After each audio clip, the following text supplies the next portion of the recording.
출애굽기 우리가 이제 처음에 배우면서 한번 1주차부터 6주차까지 한번 이렇게 리마인드 한번 해볼게요. 출애굽기를 우리가 잘 이해하려면 이게 어디하고 반드시 연관이 되어 있죠?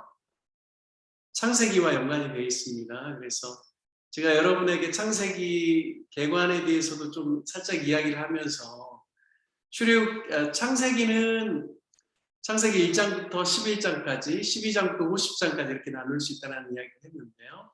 11장까지는 하나님의 창조와 그리고 인간의 타락, 그리고 그것으로 인한 인간의 대홍수 심판이 나오고, 그리고 이제 바벨탑 사건을 통하여서 인류가 원래는 한 언어였는데 어떻게 언어가 갈려지고 민족이 갈려졌는지에 대한 내용이 나오면서 하나님께서 범죄한 인간을 향하신 인류 구원의 역사를 펼치기를 원하시는 하나님의 그 구원의 계획이 창세기 12장부터 나옵니다.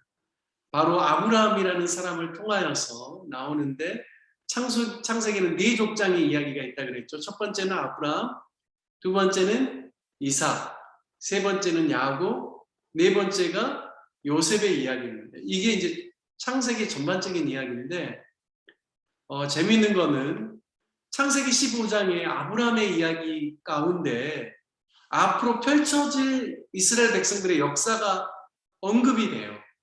하나님께서 아브라함과 맺는 언약의 내용이 창세기 15장에 나오는데 거기에 보면 하나님께서 아브라함과 언약을 맺으면서 무슨 이야기를 하냐면 너의 자손들이 400여 년 동안 한 나라에서 너희가 그들의 속박 가운데 있을 것이다. 하지만 내가 그 나라를 징계하고 다스릴 건데 징치함으로 말미암아 너희가 거기서 큰 민족을 이루고 400여 년 만에 내가 너에게 약속으로 준 이 땅으로 다시금 돌아오게 될 것이다 라는 그 말씀이 창세기 15장에 나옵니다. 마치 출애굽기의 예고편과 같은 그런 느낌이에요.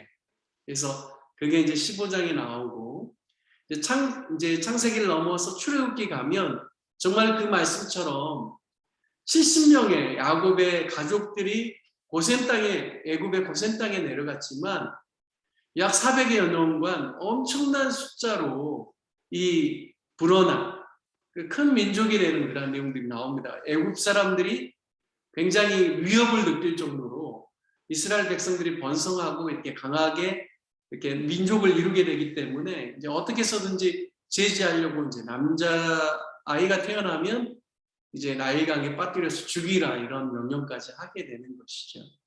이게 이제 출애굽기 1장에 대한 내용인데 이제 1장부터 이제 쭉 넘어가면 첫 번째는 모세의 이야기가 나옵니다. 그래서 우리가 토브라는 단어 생각나나요? 토브, 좋았더라, 아름다웠더라. 보시기 좋았더라 창세기에 나와 있는 이 좋았다가 토브라고 했잖아요. 정말 아름다운 아이임을 보고 모세를 3개월 동안 그의 아빠 엄마가 숨겼잖아요. 그 말이 토브입니다. 물론 웃으시는 분들은 동탄에 있는 엘토브 카페 때문에 웃을지도 모르겠지만 이 토브라는 단어. 그래서 하나님께서 이 모세를 통하여서 이제 이스라엘 백성을 구원할 계획들을 이제 세워가는 것이죠. 그래서 출애굽기 11장, 12장까지 가면은 바로 하나님께서 모세를 통하여서 10가지 재앙들을 통해서 애굽의 신들을 징벌하는 내용들, 그리고 하나님께서 유일한 신이시고 참 하나님이신 것을 나타내는 이야기를 했습니다. 그리고 이제 6월절을 기념할 사건들을 이야기해 주시면서 출애굽기 13장, 14장까지 이제 이스라엘 백성들이 출애굽하는 과정이 나옵니다. 그리고 15장은 드디어 홍해를 가르고 나와서 애굽에서 이제 광야로 들어가는 내용이 15, 16, 17, 18, 19장까지. 그래서 19장에 드디어 어디에 도착했다고 했죠? 시내산에 도착해서 19장에서 이제 20장부터는 10계명이 나오고 이제 하나님께서 율법을 이야기하는 내용이 출애굽기 20장부터 24장까지 나옵니다. 물론 24장에는 이제 이스라엘의 70인 장로들이 하나님을 배우는 모세와 함께 하나님을 배우는 영광스러운 장면이 나오고요. 25장부터는 하나님께서 뭘 말씀하시냐면 성막 이야기가 나옵니다.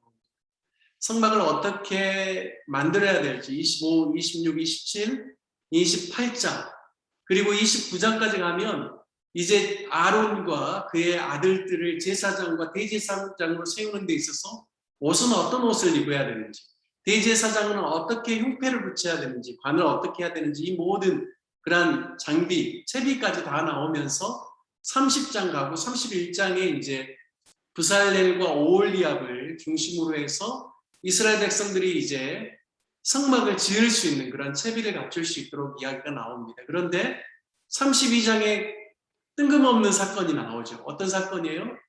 40일 동안 모세가 시내산에서 안 내려오는 거예요. 그러니까 모세가 죽었을지 우리는 어떻게 될지 모르는 거잖아요. 그러니까 이 산 밑에 있는 백성들이 금송아지 신상을 만들어서 이제 금송아지를 숭배하는 그런 내용이 나옵니다. 아론이 이거는 굉장히 잘못한 거죠. 근데 이제 하나님께서 백성들이 부패했다, 패역했다라고 하면서 모세에게 이야기하죠. 근데 이제 모세가 이제 32장에서 33장 보면 모세의 중보기도가 나옵니다. 하나님께서 여기서 이 백성들 다 죽이고 나를 통하여서 나라를 만드시겠다고 하시지만 그렇게 하시면 안 됩니다. 광야에서 백성들이 죽게 되면 저 애굽 사람들이 뭐라고 하겠습니까? 하나님의 이름이 땅에 떨어지는 거 아닙니까? 라고 하면서 그리고 선조들 아브라함 때부터 하나님께서 약속해 주셨던 약속을 기억해 주십시오라고 하면서 모세가 중보기도하는 내용이 나옵니다. 그래서 하나님께서 그들의 죄가 있음에도 불구하고 모세의 기도, 중보기도를 통해서 하나님께서 용서해 주시죠. 물론 이제 모세가 하나님이 친히 깎아주시고 써주신 십계명의 두 돌판을 깨뜨리기는 했지만 하나님께서 그를 이제 다시 34장, 35장에 보면 시내산으로 오게 합니다. 그래서 모세가 다시 올라가서 하나님을 배웠고 그리고 이제 백성들은 35장부터 보면 이제 즐거이 하나님께 세울 그 성막의 재료들을 하나님께 기쁨으로 드리는 이야기가 나오면서 35장부터 40장까지는 성막을 만드는 이제 과정들이 쭉 다시 나옵니다. 마치 출애굽기 25장부터 28장까지 나와 있는 하나님의 명령이 실질적으로 이스라엘 백성들을 어떻게 하나하나 준행했는지 그렇게 나오고 있습니다. 그래서 오늘은 마지막 40장 이야기를 함께 같이 읽고 제가 그 성막에 대한 이야기를 다시 한번 좀 짚고 넘어가면서 오늘 전체적인 이야기를 마무리하려고 합니다. 우리 하는 중에 지혜자매 들어왔어요? 네. 반갑습니다. 잘 들어왔습니다. 네. 아니, 카톡 봤는데, 네. 밥을 먹고, 좀 늦게 와가지고 밥을 먹고 하느라 조금, 네. 네. 그래요. 괜찮아요. 지금 잠깐 네. 화면 공유를 통해서요. 여러분과 함께 말씀을 좀 읽으면서 진행을 하도록 하겠습니다. 한 번 더 눌러야 되는 것 같아요. 오케이. 자, 여러분과 함께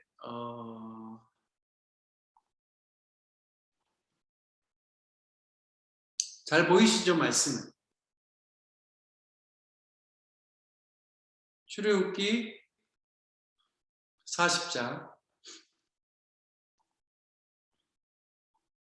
제가 주로 설명 중심으로 가니까요.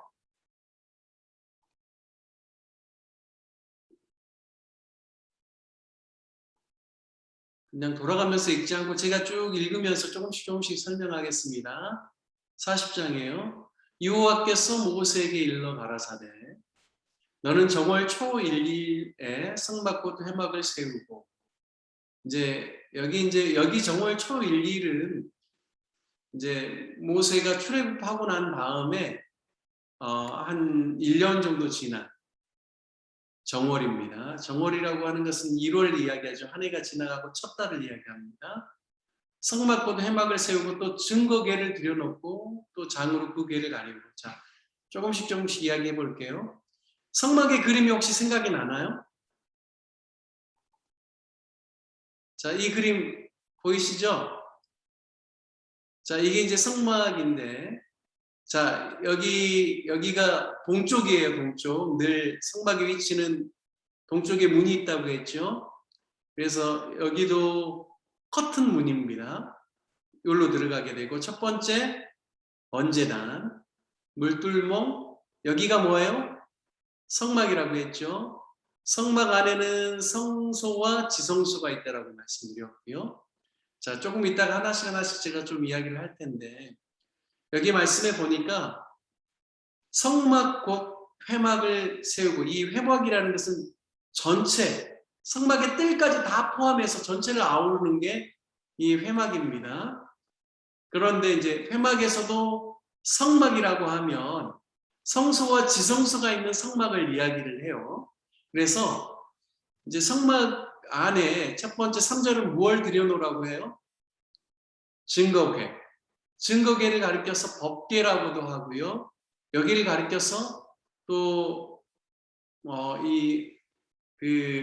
언약궤라고도 하죠.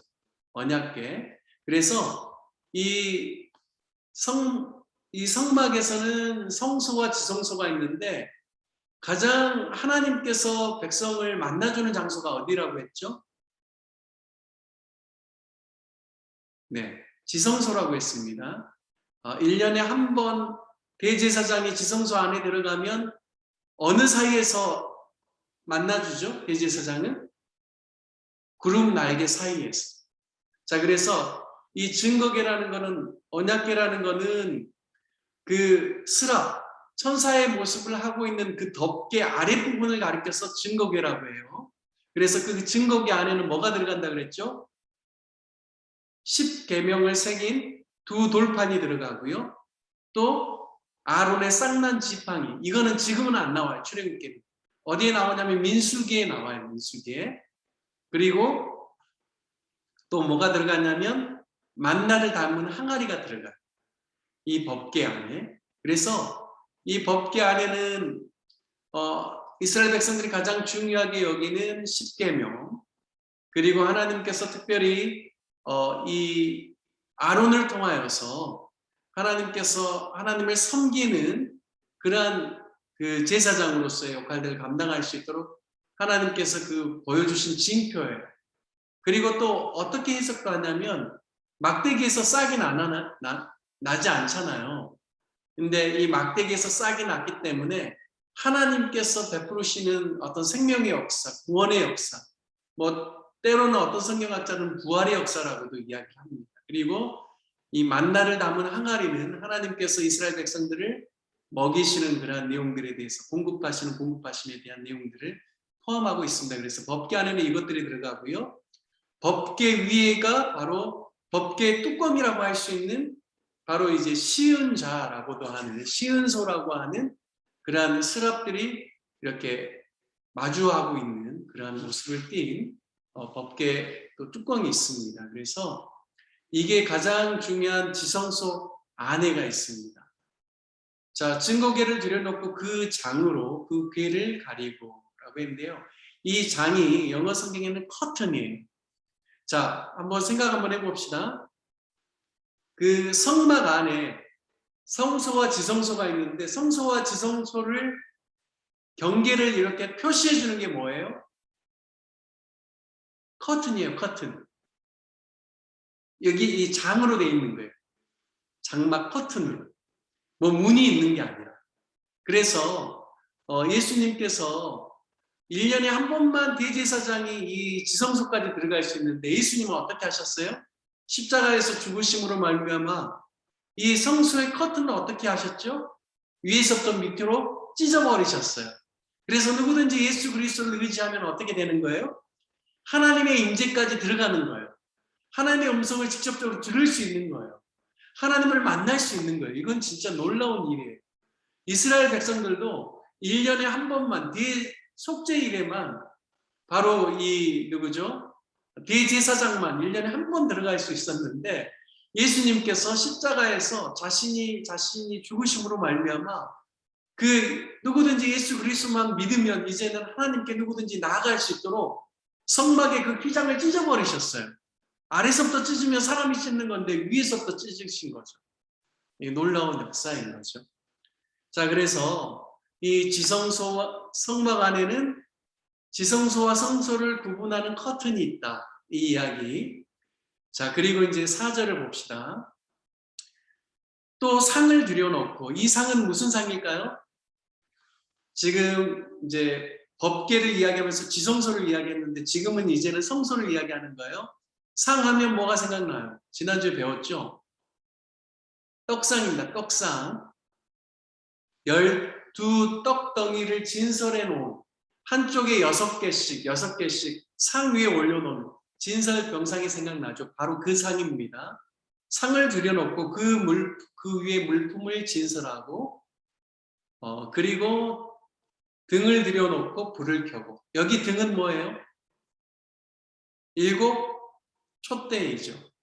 그래서 이 촛대를 항상 이 성소 안에 불을 켜놓고, 그리고 제사장이 여기는 들어가서 아침과 저녁으로 기름을 채워줘서 성소에서 이 등불이 꺼지지 않게 하는 거예요.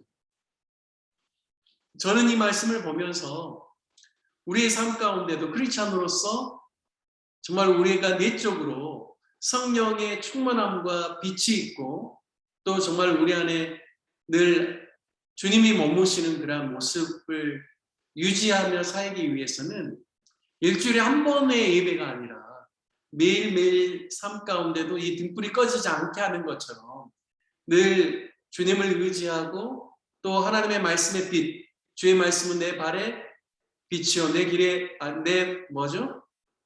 주의 말씀은 내 발의 등이요 내 길에 빛이니이다라고 했죠. 그것처럼 늘 주의 말씀이 주야로 묵상되어지고, 또 늘 주님 앞에 나아갈 수 있는, 이게 필요하지 않나라는 생각들을 하게 됩니다. 자, 그래서요, 이 등 불을 밝히게 하고요. 그리고 아까 제가 잠깐 지난번에 이야기할 때 그 12 진선병상, 떡상을 이야기하면서 이 떡은 얼마만큼 이렇게 한 번씩 갈아야 된다라고 했죠? 네. 어떻게 해요? 자, 진설병, 이 떡은 주기를 어떻게 해야 될까요? 바꾸는 주기. 네, 일주일에 한 번입니다. 네, 안식일 날 떡을 갈게 돼 있어요. 그러니까 저는 그런 생각도 해봐요. 아, 이게 주일날 우리가 함께 예배드리면서 주의 말씀을 우리가 선포되어지는, 강단에서 선포되어지는 말씀을 듣는 게 참 이게 의미가 있구나라는 생각을 해보게 돼요. 12지파를 의미하는 떡이기도 합니다. 그런데 제사장이 이 진설병상을 일주일에 한 번씩 안식일날 이렇게 바꾸게 되어 있습니다. 자, 그리고 5절에 보면 또 금향단을 증거궤 앞에 두고. 자, 증거궤 앞에 두라는 것은 지성소 앞에. 그러면 어떻게 되죠? 지성소와 성소를 구분하는 뭐가 있다고 그랬죠? 커튼이 있다라고 했죠. 바로 그 커튼 앞에 뭐가 있는가요? 향단이 있습니다. 요한계시록에 보면 이 향단에 대해서 설명할 때 성도들의 기도를 이야기를 합니다. 그러니까 이 향단에 있는 이 향을 피우면 어떻게 되죠? 예, 연기가 올라가잖아요. 향기로운 이 냄새가 올라가잖아요.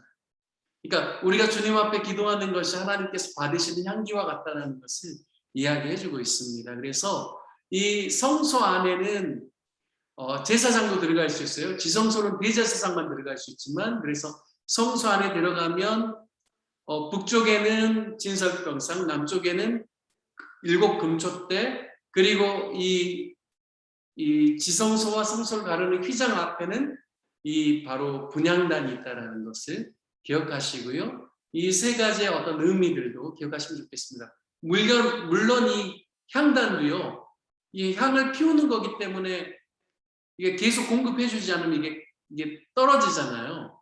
그래서 아침과 저녁으로 이 금촛대에 불이 꺼지지 않도록 이 기름을 공급할 때 이 향단도 같이 점검하게 되어 있습니다. 그래서 제사장이요, 늘 성소에는 들어갔다 나갔다 하면서 이거를 해야 되는 거예요. 자, 이해가 되시죠? 자, 그리고 이제 성막에서 우리가 지금 성막을 이야기했던 거예요. 40장에 보면 지성소 이야기했고 성소 이야기했고요. 자, 그러면 6절과 7절 한번 봐볼게요. 또 번제단을 회막의 성막 문 앞에 놓고라고 했는데요. 잠깐 봅시다. 번제단은 바로 이제 전체 회막, 전체 큰 회막을 이야기합니다. 회막에서 동쪽에 문이 있다 그랬죠. 문은 하나밖에 없어요. 문을 통해서 들어오면 처음 보이는 게 뭐냐면 번제단이에요. 그래서 번제단을 회막의 성막 문 앞에 놓으라. 이거는 회막 출입문 바로 들어가자마자 번제단을 놓으라는 이야기입니다. 자, 번제단은 어떻게 하는 거죠? 5가지 제사를 드릴 때 사용하는 거죠. 그리고 제물을 태워 드릴 때 사용하는 게 이 번제단입니다. 자, 이스라엘 백성들이 제물을 가지고 와요. 그러면 어떻게 하죠? 번제단에서 바로 제사장과 함께 같이 있는 그 자리에서 이 제물을 끌고 온 사람이, 백성이 제물의 머리에 안수를 합니다. 그리고 자기의 죄를 구하거나 안 그러면 자기가 기도해야 될 걸 기도하게 되죠. 그리고 난 다음에는 어떻게 해요? 그 제물에 이제 그 피를 빼내는 거죠. 그리고 이제 제단 옆에 있는 그 제물을 잡는 장소에서 제물을 잡게 돼 있습니다. 이 도살하는 것도 누가 할까요? 제사장이 안 해요. 본인이 하는 거예요. 여러분 생각 한번 해보세요. 여러분들이 염소를 잡아왔어요. 양을 가지고 왔어요. 근데 여러분이 번제단에서 안수하고 여러분이 이제 그 피를 뺐어요. 그리고 이제 옮겨서 이제 다 가르면서 여러분이 그걸 한다고 생각해봐요. 쉬울까요? 어려울까요? 굉장히 힘든 일이에요. 그걸 원래는 누가 죽어야 돼요? 자신이 죽어야 돼요. 자신의 죄 때문에. 그런데 그거를 나를 대신해서 제물이를 하는 거죠. 그러니까 이거는 굉장히 어떻게 보면 이 제사를 지내는 이 일들은 개인에게 있어서는 그냥 제물만 가지고 와서 구경하는 구경이 아니에요. 주체가 누구예요? 자신이에요, 자신. 그러니까 이거 참 우리가 잘 적용해야 돼요. 우리가 예배 보러 온 게 아니에요. 왜 예배를 드리냐면 예배의 주체는 자신이에요. 내가 그냥 예배에 그냥 주일날 한번 나가가지고 그냥 뭐 예배 준비는 준비팀들이 하고 찬양은 찬양팀이 부르고 설교는 목사님이 하시고 이러니까 뭐 나는 그냥 가만히 있다 오면 되지. 이게 아닌 거예요. 예배의 주체는 자신이에요. 그래서 자신이 한 주간을 돌아보면서 내가 주님 앞에서 회개해야 될 것들은 철저하게 회개하고 하나님 앞에 감사해야 될 것들은 내가 감사를 고백하고 하나님께서 영광을 받으시도록 이 제사는요. 속죄제하고 속번제만 있는 게 아니에요. 번제, 물론 이건 레위기에서 이제 배울 내용이지만 레위기에 보면 첫 번째 제사를 소개하는 게 뭐냐면 번제예요. 이거는 영어로는 burnt offering 해가지고요. 전체를 다 불살라서 다 완전하게 드리는 거예요. 그러니까 이 번제의 의미는 완전하게 나를 드린다라는 의미가 있어요. 번제. 그리고 또 보면 소제는 이제 곡물제사인데 곡물제사는 곡물만을 태워서 드리지는 않아요. 이럴 땐 번제에 같이 기름과 그러니까 그 오일과 그리고 또 이 곡물을 같이 드리기도 하죠. 번제 그리고 화목제. 화목제는 번제와 다른 점은 뭐냐면 하나님께 감사할 내용들을 가지고 번제에다가 더해서 드리는 게 화목제예요. 그래서 화목제의 특성은 뭐냐면 중요한 부위 그리고 또 거기 안에 있는 내장에 있는 기름이라든지 이런 좋은 부위는 하나님께 불살라서 그 기름에 그걸 태워서 드리고 고기는 제사장에게 주기도 하고 그 제사를 집리한 레위인과 나누기도 하고 그리고 함께 같이 제사에 참여하는 사람들과 함께 나누는 거죠. 음식을. 그러니까 화목제는 굉장히 행복한 제사죠. 감사제라고 할 수 있어요. 그러니까 그리고 이제 속죄제는 자신의 죄에 대해서 자기가 깨닫는 거, 부지중에 주었던 것들이 생각났을 때 하나님께 드리는 거. 이게 이제 속죄제인 거죠.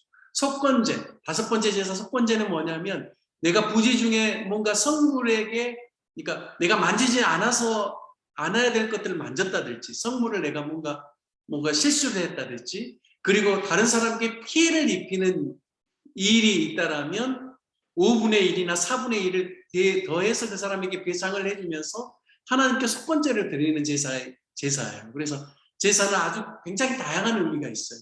제가 왜 이 이야기를 하냐면 하나님께 예배 드릴 때 꼭 죄만 회개하는 건 아니에요. 감사를 하나님께 고백하기도 하고, 또 내 자신을 주님께 드린다라고 헌신을 고백하기도 하고, 내가 다른 사람의 마음을 아프게 하거나 뭔가 내가 다른 사람에게 피해를 준 것들에 대해서 내가 주님 앞에 회개하고 그 사람에 대해서 내가 용서를 구해야 되겠구나, 이런 마음의 결정이 예배 안에서도 일어나기도 하고요. 그리고 결국에는 예배를 통하여서 하나님의 음성, 지성소까지 우리가 들어가야 된다라고 이야기하는 건 뭐냐면 하나님의 음성을 듣는 자리까지 내가 가야 된다는 것이 이 예배 안에 들어있다는 겁니다. 그래서 이 제사, 이 성막의 제사는요, 굉장히 수동적이고 피동적인 제사가 아니라는 것을 여러분에게 설명을 해드리고 싶습니다. 그래서 6절에 보면 번제단을 회막의 성막 문 앞에 놓고 그리고 또 물들멍을 회막과 단 사이에 놓고 그 속에 물을 담고, 여기 보면 물들멍을, 여기는 이제 회막이라고 표현되어 있는데요. 어떻게 보면 성막이라고 하는 게 더 나을 것 같아요. 성막 문 앞에다가 회막의 성막, 그러니까 성막 문 앞에다 놓는다. 번제단과 성막 사이에 물들멍이 있어요. 그래서 이 물들멍은 어떤 용도로 사용하냐면 제사장이 번제단에서 제사를 드릴 때 손을 씻어야 될 때 여기서 손을 씻기도 하고요. 또 제사장이 성막 안으로 들어갈 때, 성막 안에 들어갈 때는 반드시 이 손과 발을 씻고 가야 됩니다. 물들면서.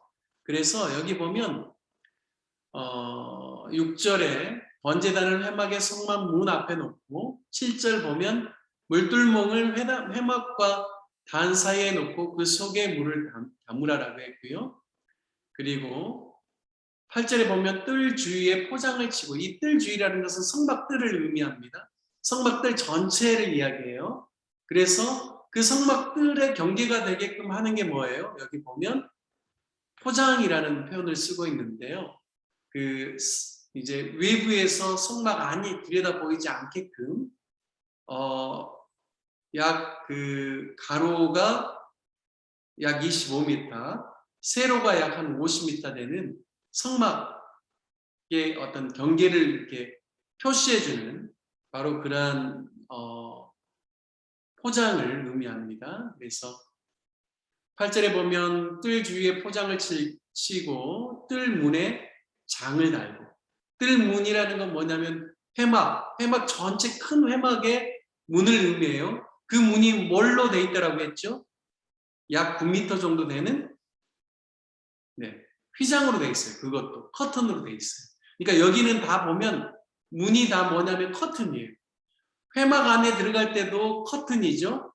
자, 번제단 지나고 물들멍 지나서 성막 안으로 들어갈 때도 성막 들어갈 때 뭘 지나야 돼요? 커튼입니다. 커튼. 여기도 커튼이에요. 자, 그리고 성소 안에 들어갔을 때 대제사장이 지성소까지 들어갈 때도 뭐가 이렇게 구분되어 있어요? 커튼으로, 휘장으로 구분이 되어져 있습니다. 자, 그래서 이제 9절에는 관유를 취하여 성막과 그 안에 있는 모든 것에 발라 그것과, 잠깐만요, 이게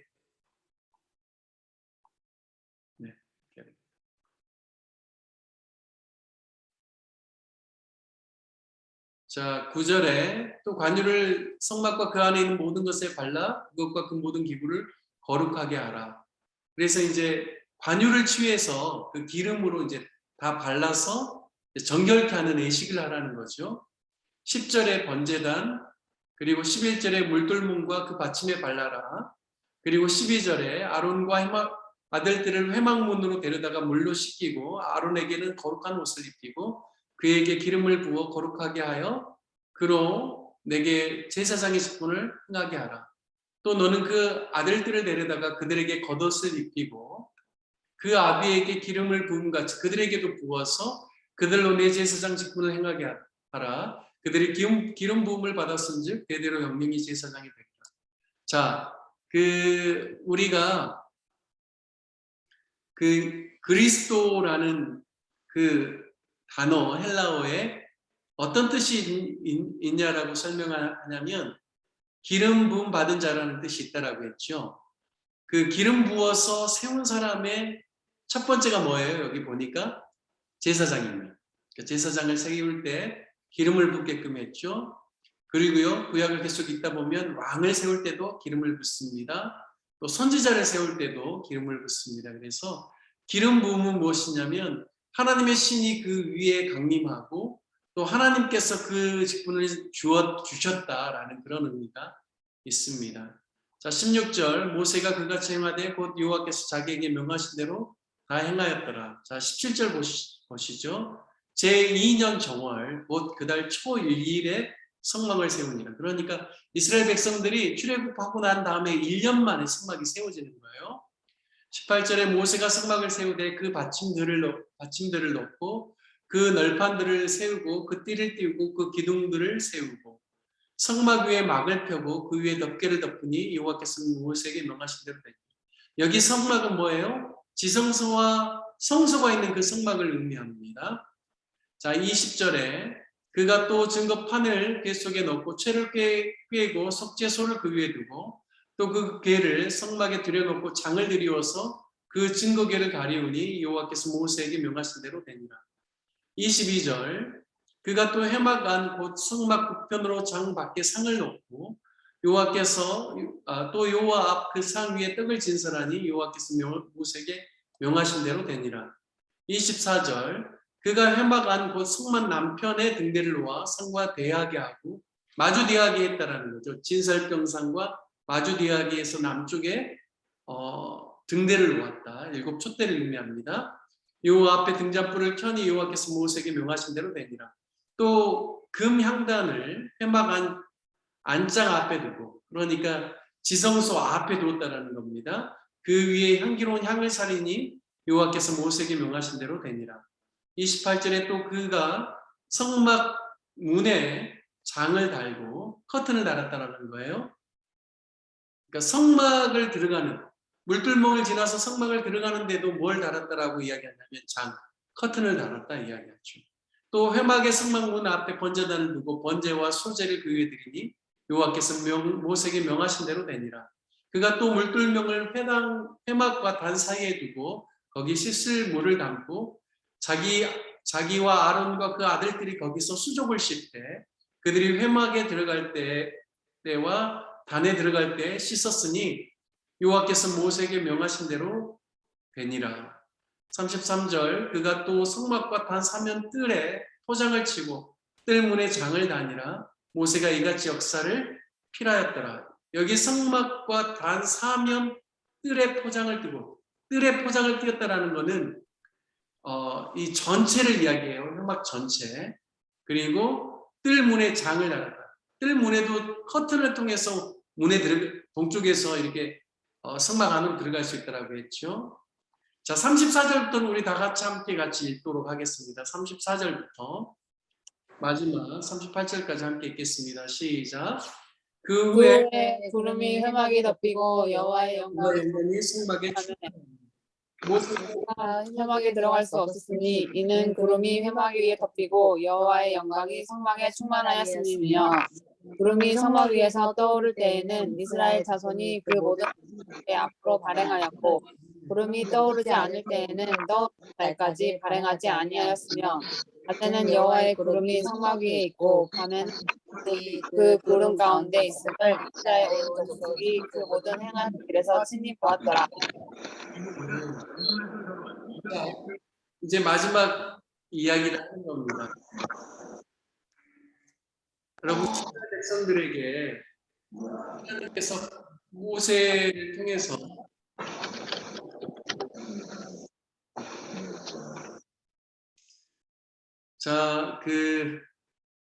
하나님께서 이제 모세를 통하여서 바로에게 요구하는 요구 사항이 뭐였죠?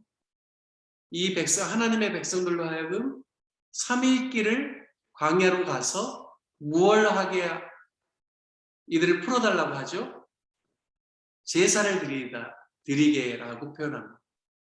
그러니까 바로 왕에게 요구했던 가장 중요한 주제의 핵심이 무엇이냐면 하나님께서 당신의 백성들로 하여금 이 예배, 제사를 통하여서 영광을 받으시기를 원한다라는 것이에요.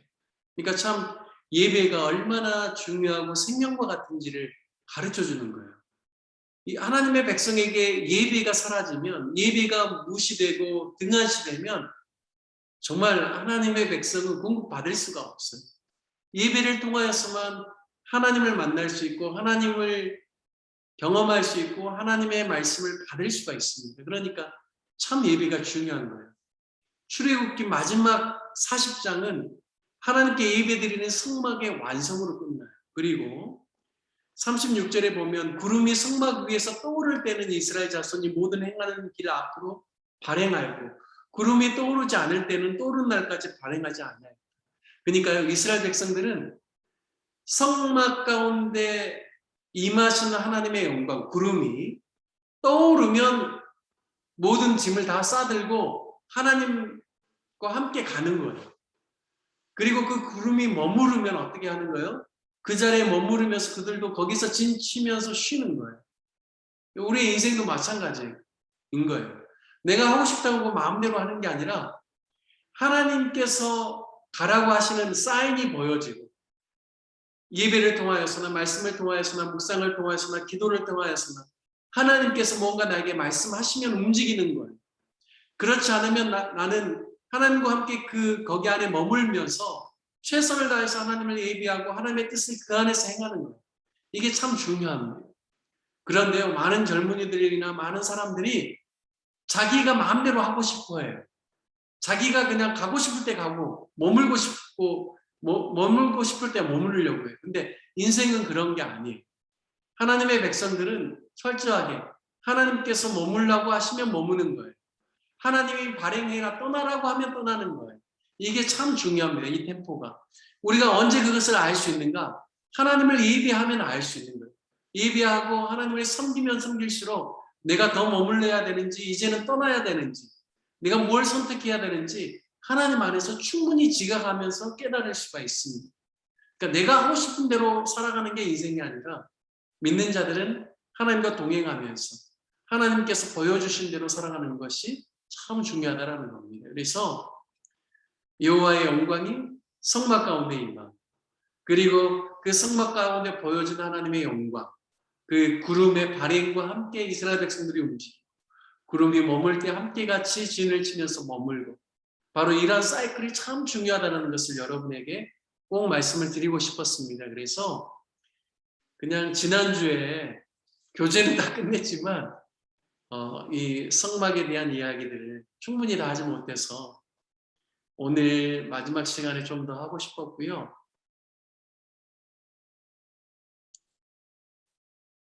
잠깐만요.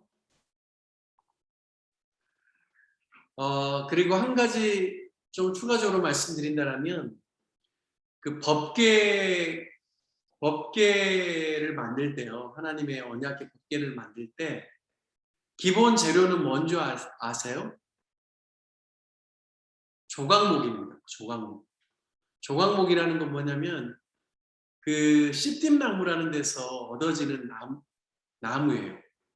근데 이 조각목은 원래 목재로 쓸 수 있는 나무가 못 됩니다. 백향목과 같이 쭉쭉 뻗은 나무가 아니에요. 마치 가시나무과 같이 생긴 그런 거기 때문에 조각목이라는 거는 이거는 어떻게 해야 되냐면 잘 갈고 다듬어 가지고 여러 개를 붙여 가지고 이거를 그러니까 그 조각목이 안쪽에 들어가면 바깥쪽에는 금이나 은과 같은 걸로 이렇게 싸야 돼요. 녹 같은 걸로 이렇게 싸 가지고 고정을 해줘야 돼요. 그러면 이게 짜금짜금한 나무가 같이 이렇게 엮여가지고 한 판이 되는 거예요. 이해되시죠? 근데 이 언약궤, 중요한 이 언약궤를 만들 때 조각못을 베이스로 해서 그 위와 그 아래를 금으로 이렇게 싸게 돼 있어요. 금태를 누르게 돼 있다고요. 그래서 한 판을 만든 거예요. 그래서 4판, 4개의 판을 만들어가지고 법궤를 이어서 하나의 법궤가 되게 하는 거죠. 밑판까지. 이해가 되시죠? 저는 이 시핀나무, 이 조각못이 참 은혜가 많이 돼요. 우리는 보잘것없어요. 모나고 부족해요. 세상적으로 볼 때는 뭐 번듯한 나무가 아니에요. 근데 참 놀라운 것은 이 부족한 저희를 하나님께서 여러 조각못이 함께 같이 한 판이 되게 하시고 그것을 가장 소중하고 아름다운 금으로 싸가지고 이걸 아름다운 이 성막의 가장 핵심적인 재료가 되겠다는 이건 저는 참 비밀이라고 생각합니다. 하나님의 백성의 비밀, 하나님의 교회의 비밀입니다. 연약하고 부족한 사람들이지만 예수 그리스도 안에서 하나가 되게 하시고 한 판이 되게 하시고 교회로 함께 세워져서 하나님의 아름다운 영광을 드러내는 그러한 도구가 되게 하신다는 거죠. 참 놀라워요. 그래서 성막에 대해서는 많이 묵상하고 재료들에 대해서 연구할수록 굉장히 은혜가 많이 됩니다. 이 성소와 지성소의 그 판 베이스는요, 밑에 판을, 그러니까 여러 나무 판을 이렇게 이제 싸고 난 다음에 밑에 베이스가 되는 판은 은이에요. 그런데 회막 전체 성막에 있는 그 외부와 성막 안을 구분하는 휘장의 베이스는요, 거기는 또 노수로 되어 있습니다. 그러니까 이 재료가 조금씩 달라요. 그러니까 이제 우리가 이제 뭐 이렇게 성막을 좀 연구하면 연구할수록 그 안에서 이제 많은 것을 또 배우고 느낄 수가 있습니다. 그리고 성막은 금으로 그렇게 아름답게 하나님께서 이렇게 판을 만들어서 성막을 이렇게 만들게 했는데요. 그 성막 덮개는 또 뭐가 덮는다고요?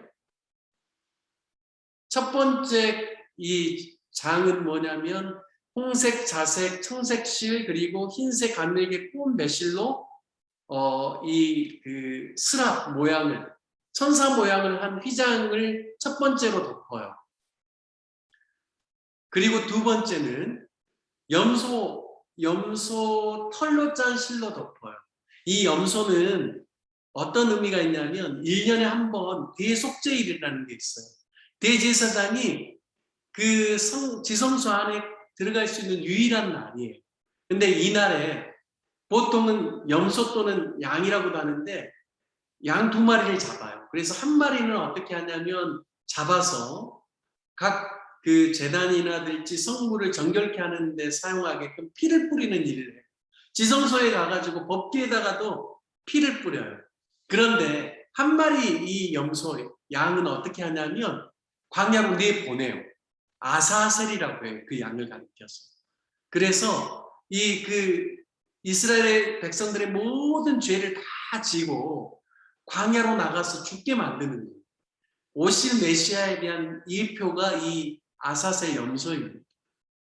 그래서 이 첫 번째 커트는 청색, 자색, 홍색 실로 그리고 흰색으로 짠 이 그 장이 첫 번째 장이라고 했죠. 두 번째는 염소 실로 짠 장이 그 위를 덮어요.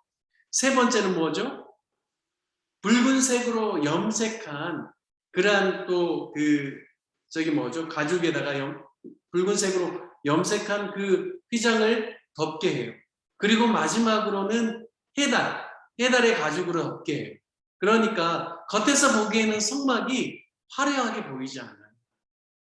이 가장 해달의 이 가죽은 두껍죠. 그래서 성막을 감싸고 보호하는 그런 역할들을 합니다. 그래서 이 성막을 감싸고 있는 이 커튼에 대한 이 장에 대한 것들도 여러 가지 묵상을 하면 그 안에서 소중한 것들을 발견할 수가 있어요. 그래서 뭐 성막은 제가 모든 걸 다 가르칠 수는 없습니다. 제가 오늘 이 부분을 또 강조하는 이유가 있다면 성막은요, 이게 한두 번 들어가지고 잘 이해가 안 돼. 그러니까 자꾸 제가 반복해주고 이해하는 겁니다. 이제 많은 분들이 이 성막에 대한 이야기를 많이 듣고 싶어 했을 거예요. 그리고 완벽하게 좀 이해하고 싶어 했을 거예요. 근데 이게 한두 번 들어가지고 이해가 잘 안 돼요. 굉장히 뭐냐면 복잡하고 우리가 잘 모르는 단위도 나오고 그러기 때문에 그래서 여러분들이 계속해서 출애굽기 읽어보고 묵상하고 그러면서 더 많이 배웠으면 좋겠습니다. 오늘은 그냥 마지막 여러분의 소감, 또 피드백, 또 혹시 좋았던 거나 다음번에 하게 되면 좀 보완해야 될 점들 있으면 혹시 그럼 좀 마지막 이야기 해주시고요. 오늘 이제 전체적으로 마무리를 하도록 하겠습니다. 우리 지혜자매님도 혹시 그 마지막 피드백 할 때는 얼굴 나타내 주실 수 있으면 이야기해 주시고요. 동화경제님은 혹시 뭐 장소적인 것 때문에 못한다라면 그 채팅방으로 그렇게 보내주셔도 되겠습니다. 네, 여기 보니까 막 뭐 이렇게 서로 채팅도 좀 했네요, 보니까. 자, 소감 좀 이야기해 주시면 좋을 것 같아요. 우리 윤혜자매님, 미수자매님 같이 있는데 뭐 두 분부터 먼저 좀 이야기해 주셔도 좋을 것 같아요. 언니 먼저. 어떤 소감을 그동안 하면서의 소감인가요? 네. 네. 일단 저는 계속 이번 연도에 창세기부터 계속 이제 구약 읽는 게 목표였기 때문에 출애굽기도 그 전에 읽었거든요. 이거 하기 전에. 그래서 한 번 더 이렇게 되짚어서 읽을 수 있는 게 좋았는데, 제가 또 혼자 읽을 때랑 이렇게 또 하나하나 풀어서 읽는 게 다르잖아요. 그 안에 들어있는 의미에 대해서도 사실 저에게 뭐 개인적으로 주어진 은혜도 있지만 의미를 딱 제가 딱 환경적으로 더 이렇게 제대로 알면서 넘어가기가 쉽진 않았는데 볼 수 있어서 좋았고 전 특히 그 십계명에 대해서 한번 훑을 때 조금 그 부분이 되게 충격적으로 다가왔던 것도 막 그 위에 하나님과의 관계랑 사람과의 관계로 이렇게 나눠져 있는 그 부분에서 또그 관계 가운데 1순위 또 부모님과의 관계부터 해가지고 이렇게 쭉 그게 조금 더 색다르게 느껴지더라고요. 그냥 그 십계명이라는 거가 이렇게 완전 이렇게 새기면서 평상시에 생각하고 있진 않았던 부분이었는데 그때 읽을 때도 막 그렇게까지 저희가 이렇게 더 깊숙하게 읽었던 것 같지 않았는데 좀 그 십계명도 굉장히 충격적으로 다가오면서 한 번 더 이제 저의 삶도 더 도달하게 됐던 부분이 있어가지고 되게 좋았던 것 같아요. 이제 그리고 좀 이제 많은 부분들을 한 번에 해야 되기 때문에 너무 많은 분량을 나갔을 때는 막 따라가기가 조금 힘들 때도 있긴 했었는데 그냥 그래도 쭈루룩 쭉 나가는 게 확실히 되게 도움이 되는 부분이 많아서 좋고 오늘도 성막에 대해서도 다시 돌아보면서 이거 뭐 100% 이해가 되는 건 아니지만 어쨌든 뼈대를 잡을 수가 있다는 거가 더 중요한 것 같거든요. 그리고 그냥 또 이 가운데 오늘 진짜 옛날에는 진짜 지성소로 나가고 하나님 앞으로 나가기 위해서 진짜 많은 절차를 거쳤어야 됐지만 지금은 예수님이 오심으로 인해서 그 절차들이 없이 바로 하나님께 예수님께 구하면 하나님께로 나아갈 수 있는 그렇게 됐다는 것을 한 번 더 은혜가 느껴지고 또 그만큼 하나님을 기억을 하면서 그 절차들 하면서 정말 하나님을 기억하고 하나님 앞으로 나아가기 위해서 정말 하나하나 하면서 하나님을 경외하는 마음으로 나갔던 또 옛날에는 더 그렇게 오히려 그 과정들을 거치면서 나가면서 오히려 하나님 앞에 더 경외함을 가지고 나아갔을 텐데 너무나 예배를 그냥 교회 가면 드리거나 내가 있는 자리에서 드릴 수 있게 이렇게 지금은 되게 편하기 때문에 오히려 더 그런 절실함의 또 마음과 하나님 앞에 진짜로 경외하는 마음이 없이 예배드릴 때도 있지 않았나 막 한번 그런 것들도 한번 더 생각해보게 되는 오늘이었던 것 같아요. 네. 그리고 그러니까 한 번씩 그런 질문들로 물음들을 할 수 있어서 되게 좋았고 그냥 그런 서로 간의 그 나눔 시간이 그때도 말씀드렸다시피 나눔 시간이 좀 짧은 거 그게 좀 아쉬웠어요. 그러니까 좀 나눔 시간을 뭐 길게 하려면 또 전해야 되는 시간이 또 짧아지고 또 그렇게 길게 되면 또 나눔 시간이 짧아지고 하니까 이게 분배가 항상 목사님도 어려우실 것 같은데 그래서 서로 또 같이 또 교제하고 나눔 가운데 또 서로가 또 더 풍성해지는 것들이 있잖아요. 그래서 이렇게 서로 생각들도 나누고 하면서 근데 그런 부분이 또 살짝 아쉬웠긴 했었는데 그래도 저는 개인적으로 읽고 있던 출애굽기를 쭉 한 번 더 보면서 더 생각해 볼 수 있는 시간이어서 좋았습니다. 네. 네. 와우. 땡땡땡땡. 미소자매님. 네, 저는 이거 시작하기 전까지 거의 막바로 신청해서 되게 고민 많았는데 일단 원래 신청하려고 했던 그 주체가 임리언이었는데 임리언이랑 마지막을 함께 할 수 있어서 너무 좋고요. 그리고 저는 출애굽기가 모세 이야기만 알았는데 이렇게 성막에 관련된 이야기까지 있었다는 걸 다시 한번 느꼈고 그리고 오늘 말씀해 주신 것처럼 예배가 내가 주체이고 또 그 하나하나 의미를 다시 이렇게 알려주시니까 사실 지난주에는 그냥 거의 흘려들어가지고 이야기에 많이 안 들었는데 오늘 들으면서 아 그런 내용이었지라는 걸 다시 짚을 수 있어서 너무 좋고요.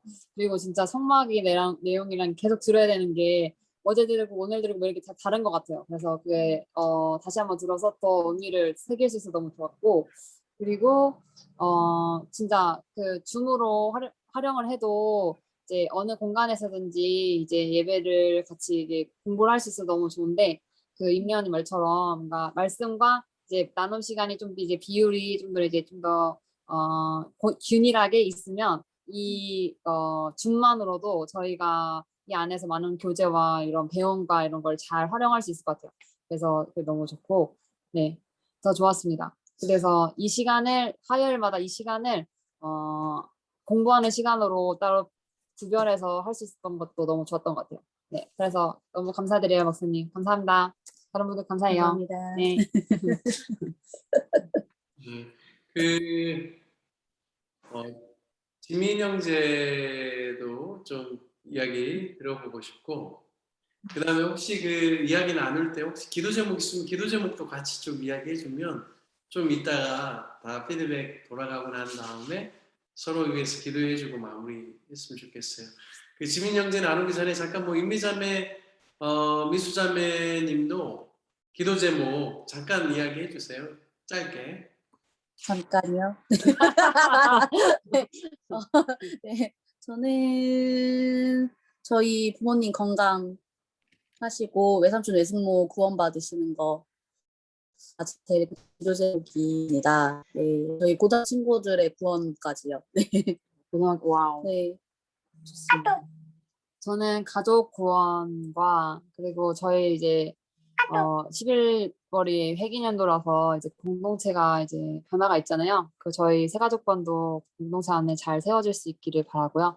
그리고 저도 곧 있으면 이제 결혼을 하려고 하는데 그런 것들 잘 준비되어서 하나님 안에서 가정 이룰 수 있기를 기대해 주세요. 감사합니다. 네. 우리 지민 형제. 제가 이 출애굽기 이 바이블 아카데미 수업을 통해서 정말 저도 마찬가지로 많이 느꼈던 것 같다는 생각이 좀 들었습니다. 그 출애굽기를 봤을 때 전반에는 이제 그 모세의 탄생과 그리고 모세와 이제 이스라엘 백성들이 그 이집트를 빠져나가는 그런 과정을 지금 나타내고 있는 모습이 출애굽기잖아요. 그리고 이제 그 후반부부터는 이제 모세와 이스라엘 백성들이 어떻게 해서 이제 광야를 지나갈 때 주로 어떠한 그런 하나님께 어떠한 태도를 취했는지에 대해서도 많이 나와 있는데 그 저는 좀 많이 느꼈던 것 같아요. 그 이번 출애굽기 수업을 통해서 십계명에 나와 있는 그 의미, 그러니까 그게 아니라 모세가 그 이집트 파라오한테 그 뭐 그 하나님께서 그 내리신 벌, 그러니까 10가지 재앙에 대한 그런 의미, 그리고 어 사실은 제가 성막에 대해서도 막 그렇게 정확히는 잘 알지 못했어요. 그 후반부를 들어서 보면은 성막에 대한 그런 구조가 좀 많이 나와 있잖아요. 근데 제가 그 이 출애굽기 수업을 듣기 전에는 아예 몰랐었어요. 어떻게 생겼는지조차도 몰랐는데 정말 이 목사님께서 그 보내주셨던 그 선막 구조 영상을 보면서 아 진짜 이렇게 생겼구나라는 막 그런 생각이 막 들더라고요. 그래서 너무나 의미 있었던 수업이라고 생각이 들었고요. 아무튼 출애굽기를 정말 재밌게 좀 많이 보았던 수업이라고 저는 그렇게 생각을 해봤습니다. 네. 그리고 저의 기도 제목은 그 대학 생활을 제가 열심히 충실히 하는 거하고 정말 부모님 건강 그리고 성경을 꾸준히 읽는 습관을 기를 수 있도록 기도해 주셨으면 좋겠습니다.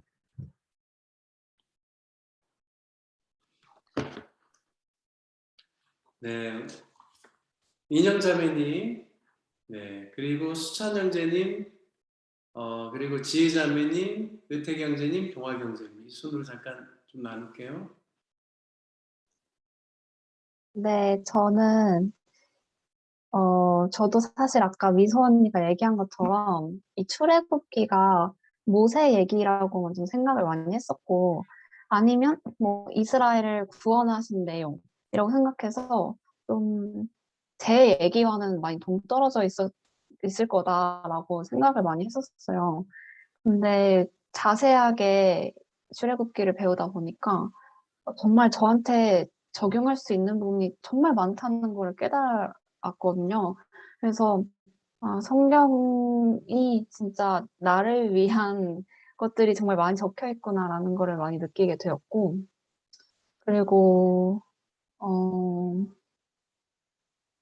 이게 정말 그냥 출애굽기가 그 진짜 인생을 담고 있고 예배를 담고 있고 그냥 하나님과 나와의 관계 그 모든 거를 담고 있다는 생각이 들면서 진짜 이 수업을 듣길 잘했다라고 정말 많이 생각이 들었어요. 그래서 지식적으로도 하나님을 많이 알게 되었고 또 저한테 적용을 하면서도 제가 어떻게 살아가야 하는지 어떻게 예배드려야 하는지 어떻게 우상을 섬기지 말아야 하는지 등등을 조금 많이 깨닫게 되는 시간이어서 너무너무 좋았어요. 특히 나눔 시간이 얼마 없긴 했는데, 적은 그 시간이었지만 그 시간 속에서도 좀 그래도 깊은 나눔들이 전 있다고 생각이 들었어서 그것조차도 저는 되게 좋았어요. 왜냐면 뭐 목장 모임이나 이런 곳에서도 사실은 그런 깊은 나눔을 요새 경험하기가 많이 쉽지 않은데 그래도 이렇게 바이블 아카데미를 통해서 성경을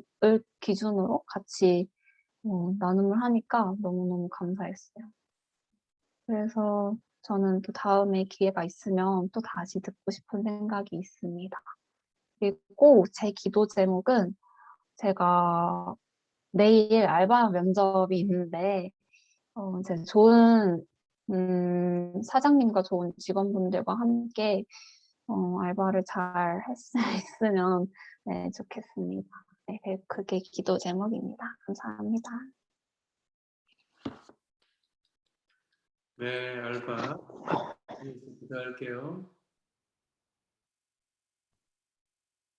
네, 동학 형제가 조금 전에 나갔는데 목사님 수업 때문에 먼저 나가보겠습니다. 출애굽기를 막연한 글로만 읽는 것이 아니라 자세하고 여러 가지 자료들을 통해서 성경을 깊이 알아갈 수 있는 기회가 되어서 너무 좋았습니다. 이렇게 피드백 주셨네요. 자, 그러면 이어서 우리 수찬 형제님. 예, 예. 저는 일단, 출애굽이라는 게, 옛날에도 들었는데, 얘네는 뭐, 설교로만 들어가지고, 그 1시간 안에 모든 걸 다 설명한 그 설교를 하다 보니까, 이해가 안 되는 부분도 있었고, 좀, 내가 모르는 부분도 있었는데, 출애굽기 바이블 아카데미를 통해서 10주라는 기간 동안, 좀 더 자세하게 배우지 않았나, 예, 그렇게 생각하고요. 저도, 똑같이 생각하기에는 좀, 어디 가든 이렇게 모임을 하는데 교재 같은 게 있지만, 바이블을 통해서 교제하는 건 좀 이번에 좀 새로운데 어떻게 보니까 한 2시간 안에 하다 보니까 좀 촉박하지 않았나라는 생각을 하게 됩니다. 예. 하나로는 뭐 좀 그 시간 시작하기 전 한 10분 정도를 먼저 일찍 뭐 기도나 교제로 하는 게 어떨까라는 그냥 의견 하나를 제시합니다. 예, 제 기도 제목은 지금 알바를 하고 있는데 다치지 않게 잘 운전도 같이 하고 있는데 사고 안 나는 거 해주시고, 두 번째는 제가 한 내후년쯤에는 저에 대한 직장을 구하지 않을까, 예, 그런 생각하는데 제가 원하기도 하면서 또 한 가지로는 하나님의 일을 할 수 있는 그런 직장을 구했으면 합니다. 예, 그리고 마지막은 어떻게 하다 보니까 운이 좋아서 내년도 만나 회장 후보가 되는데 원래는 회장을 하고 싶어가지고 좀 이렇게 준비를 한 건데 어제하고 오늘도 기도를 하면서 좀 느낀 거는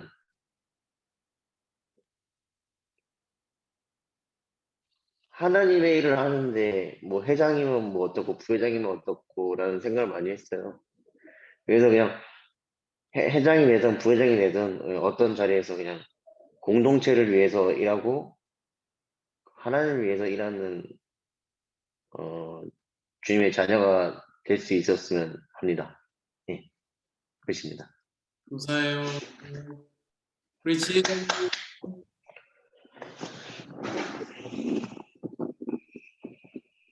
캠을 지금 못 켜고요. 네. 일단 사실 마지막이 조금 다들 좋았다고 하는데 마지막은 사실 동영상으로 이제 참여를 못하고 동영상으로 봤는데 아직은 제가 성경을 잘 몰라서 조금 아직 이해하고 그래서 빛나한테 항상 많이 물어보기도 하는데 네, 출애굽기 통해서 조금 내가 조금 교회를 잘 안 나갔던 것 같기도 하고 조금 교회를 갔음에도 불구하고 그 자리에서 성실하게 예배를 드렸을까라는 생각을 많이 했을 때 좀 많이 못 드린 것 같아요. 그래서 그런 부분을 이제 빛나랑 얘기를 했을 때 갔을 때 너가 정말 하나님께 예배를 드릴 수 있는 자녀가 되어야 한다. 그런 기도를 하고 그렇게 시작을 해야 한다라고 이제 빛나가 얘기해 줘서 아 이제 정말 설교 시간에 이제 집중할 수 있게 이제 그렇게 좀 자리를 잡아간 느낌이라고 해야 하나? 그런 느낌을 받았어요. 그리고 조금 아직 성경을 잘 몰라서 아직 아카데미로 많이 들어봐야 할 것 같은데 다음에 또 기회가 된다면 항상 아카데미는 항상 들을 예정이고 너무 바빠서 요즘 많이 성격도 많이 못 읽고 기도도 많이 못해서 조금 아쉬운 부분이 있는데 그런 거는 네 비나가 좀 많이 채워주고 있어서 좀 감사한 것 같아요. 네. 그리고 저의 기도 제목은 이제 제 몸이 좋지가 않아서 지금 회복이 되어야 하는데 회복도 안 되고 네. 그래서 회복이 될 수 있도록 그리고 두 번째는 회사 업무가 지금 너무 과부하가 걸려서 회사 업무가 빨리 순차적으로 이루어질 수 있도록 세 번째는 하나님께 더 가까이 갈 수 있도록 이렇게 3개 기도해 주셨으면 감사하겠습니다. 네, 감사해요. 네. 지혜자매님, 네. 이게 참 이게 네. 한 번 들어가지고 네. 다 이렇게 이해할 수 있는 게 아니라 꾸준히 우리가 계속해야 되는 것 같아요. 목사인 나도 성경 66권을 다 막 해박하게 다 하는 게 아니라 나도 계속 공부하고 네. 보고 연구하고 이렇게 해야 되는 것 같아요. 그래서 음. 이게 계속 이렇게 참여하는 것 자체가 본인이 신앙 성장 네. 을 이해하는 데 굉장히 도움이 될 거예요. 처음부터 막 다 100% 음. 이해되지는 않아도. 그래서 네. 너무 잘했고 감사해요. 자, 마지막으로 우리 의태 경제님 피드백해 주시고 이제 네, 저는 뭐 일단 여기 하면서 시보라라는 인물에 대해서 진짜 알게 됐어요. 그래서 시보라가 누구인지 알아서 너무 좋았어요.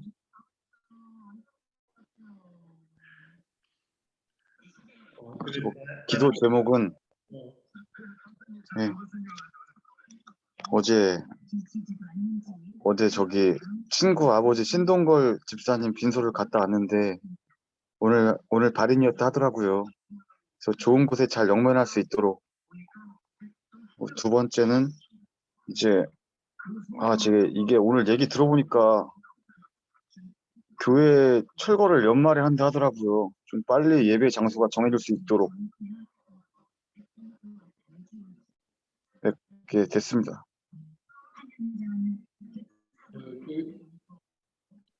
예배 장소 정해지도록 네, 이게 뭐 어떻게 되는 거라고요?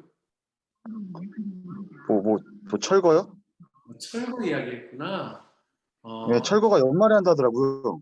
아니 올 연말에는 안 할 거예요. 내년에 중반 넘어가야 교회 행정 처리가 끝나고 난 다음에 하니까 너무 걱정하지 않아도 될 것 같고 하나님 선하게 인도해 주실 걸 믿어요. 그리고 의태 경제가 이야기했던 건 모세 부인 이야기 예전에 처음 내가 첫 주인가 둘째 주 할 때 우리 의태기가 질문해가지고 내가 답해줬는데 그걸 아직까지 기억하면서 그거에 대한 해답을 얻어서 고맙다고 좋다고 하는 이야기예요. 자, 하여튼 의태경제도 매주 안 빠지고 참석해줘서 고맙고 우리 이제 마지막으로 마무리하는 기도로 끝낼게요. 서로 조금 전에 기도 제목 나눠줬는데 서로 위해서 기도하고 오늘은 이렇게 9시 반 전에 끝날 수 있도록 그렇게 하겠습니다. 자, 제가 이거 기록